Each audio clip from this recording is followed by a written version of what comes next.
Class 9 Bengali ফুল compact suggestion প্রথম থেকে শেষ অবধি খাতায় নোট ডাউন করো, তারপর আমি বাকি কথায় আসছি। চলো ভিডিওটা শুরু করি। দেখো, প্রথমেই কলিঙ্গ দেশে ঝড় বৃষ্টি মার্কস 3 আমরা 3টে প্রশ্ন সিলেক্ট করেছি। এক, প্রলয় গনিয়া প্রজা ভাবো এ বিষাদ, এটাকে এই লাইনকে তুলে ক্লারিফাই করবে। 2, কলিঙ্গে সোঙরে সকল লোক যে জয়মিনী। 3, বিপাকে ভবন ছাড়ি প্রজা দিল রড। রড কথার অর্থ হচ্ছে পালানো। মার্কস 5 এর একটি প্রশ্ন দিয়েছি, প্রাকৃতিক দুর্যোগের চিত্র। কমপ্লিট। 2, ধীবর বৃত্তান্ত মার্কস 5 এরই প্রশ্ন, কারণ এখান থেকে মার্কস 3 আসবে না। 4টে। 1, ধীবরের চারিত্রিক বৈশিষ্ট্য। 2, রাজশালকের চরিত্র। 3, 2 রক্ষিতদ্বয়ের চরিত্র। 4, আংটি পাওয়ার ঘটনাটি লিখো। এই ধীবর বৃত্তান্তের ক্লাস আমাদের চ্যানেলে অলরেডি করা আছে, ডেসক্রিপশন বক্সে লিংক দেওয়া রইলো। ভিডিওটি অতি অবশ্যই দেখলে তোমার এই যে প্রশ্নগুলোর উত্তর লিখতে তোমার সুবিধা হবে। ওকে, আর কলিঙ্গ দেশে ঝড় বৃষ্টিটাও আমাদের কিন্তু চ্যানেলে আপডেট করা রয়েছে, তোমরা চাইলে ডেসক্রিপশন বক্সে লিংক থেকে তোমরা পুরো পোয়েমটা দেখে নিতে পারবে। ওকে, চলো ইলিয়াস। ইলিয়াস থেকে মার্কস 3 আমরা 3টে প্রশ্ন দিয়েছি, একটু লেখাগুলো হিজিবিজি আছে, ঠিক আছে, একটু ভালো করে দেখে নিতে হবে। 1, তার অবস্থার উন্নতি হতে লাগলো, যেটা বলতেছি মন দিয়ে শুনে নাও। 2, ইলিয়াসের অবস্থা খারাপ হয়ে পড়লো। 3, বন্ধুগণ হাসবেন না। এই 3টে প্রশ্ন দেখতে হবে ফ্রম ইলিয়াস। আর মার্কস 5 থেকে ইলিয়াসের চরিত্র আর ওনার স্ত্রী শামসিমাগির চরিত্র। তারপর দাম। মার্কস 5 এর আমরা এখান থেকে 2টো প্রশ্ন দিয়েছি। 1, দাম গল্পের নামকরণের সার্থকতা। আর 2, আমার ছাত্র আমাকে অমর করে দিয়েছে, আমি তাকে 10 টাকায় বিক্রি করেছিলাম। 2টো লাইন তুলে আসতে পারে, এই 2টো প্রশ্ন করলে দাম রেডি হয়ে যাবে।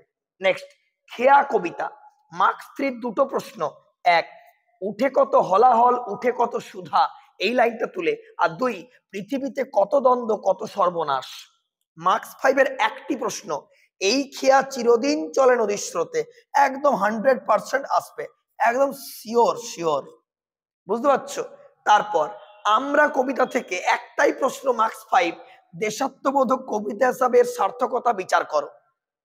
আবহমান কবিতা থেকে মার্কস 3 একটি কি প্রশ্ন, যা গিয়ে তোর উঠানে ওই দাঁড়া। আর 2 নাম্বার, আবহমান কবিতাটির নামকরণের সার্থকতা লিখো। নেক্সট, নোঙর কবিতা।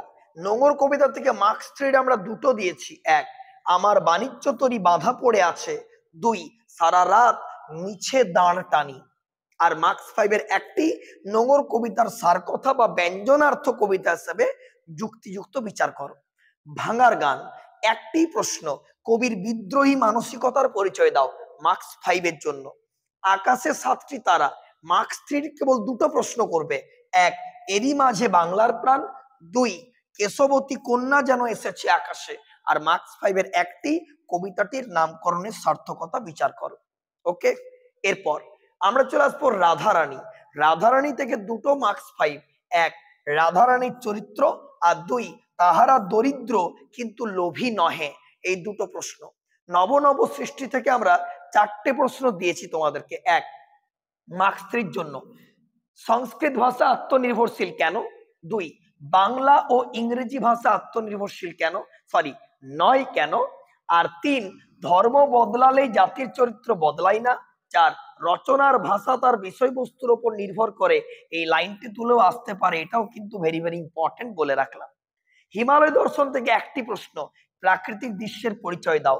চিঠি থেকে 2টো প্রশ্ন করতে বলবো। 1, মিস নোবেলের চরিত্র। আর 2, মুলার ও সেভিয়ার দম্পতি। এই হয়ে গেল তোমার কম্প্যাক্ট একটা সাজেশন।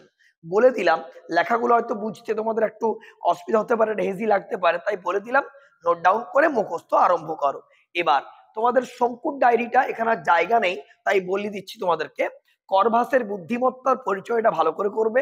জাদুকর আরগাসের চরিত্রটা মুখস্থ করবে। আচ্ছা, স্বর্ণপর্ণী একটি কল্পবিজ্ঞানের গল্প, তার যথার্থতা করবে। আচ্ছা, মঙ্গল যে কতটা অমঙ্গল হতে পারে তা হাড়ে হাড়ে টের পেয়েছি, এটা করবে। আরেকটা প্রশ্ন, ঘটনাটা ঘটলো প্রথম দিনেই, ঘটনাটি বিবৃত করো। আর একটা টাফা গ্রহের বর্ণনা। এই প্রশ্নগুলো করলেই শঙ্কুর ডায়েরি রেডি হয়ে যাবে। প্রবন্ধ রচনাটাও বলে দিই তোমাদেরকে। 1, বিজ্ঞান ও কুসংস্কার খুব ভালো করে করবে, দৈনন্দিন জীবনে বিজ্ঞান একটা ভালো করে করবে, আচ্ছা বাংলার ঋতু বৈচিত্র্য একটা করবে, আচ্ছা একটি নদীর আত্মকথা একটা করবে, আর সবগুলোই বললাম। হ্যাঁ, চরিত্র গঠনে খেলাধুলার ভূমিকা আর তোমার জীবনের লক্ষ্য, এই কতগুলো করে নিলেই কম্প্যাক্ট হয়ে যাবে। ব্যাকরণে কোনো সাজেশন হয় না, একদম সাজেশন করবে না, এটা টেকনিক্যালির ওপর ডিপেন্ড করে যে তুমি কতটা প্র্যাকটিস করছো তার উপর।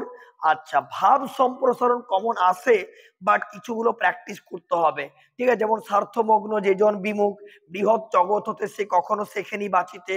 হ্যাঁ, তারপরে তোমার আরো যেগুলো রয়েছে, জীবে প্রেম করে যেই জন সেই জন সেবিছে ঈশ্বর, ঠিক আছে? এই কতগুলো করবে। তারপর দণ্ডিতের সাথে একটা আছে, দণ্ডদাতা কাঁদে, ঠিক আছে? শ্রেষ্ঠ সে বিচার, এটা একটা করতে হবে। ভাবার্থ করতে যেও না, ভাব সম্প্রসারণটাই করবে।